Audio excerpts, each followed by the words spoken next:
Sometimes God must light a fire under you to get you moving. Problems often point us in a new direction and motivate us to change. Is God trying to get your attention? Sometimes it takes a painful situation to make us change our ways.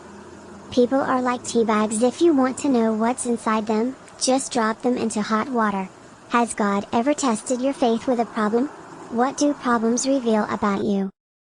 When you have many kinds of troubles, you should be full of joy, because you know that these troubles test your faith, and this will give you patience. Some lessons we learn only through pain and failure. It's likely that as a child your parents told you not to touch a hot stove. But you probably learned by being burned. Sometimes we only learn the value of something, health, money, a relationship, by losing it. Problems, when responded to correctly, are character builders. God is far more interested in your character than your comfort. Your relationship to God and your character are the only two things you're going to take with you into eternity.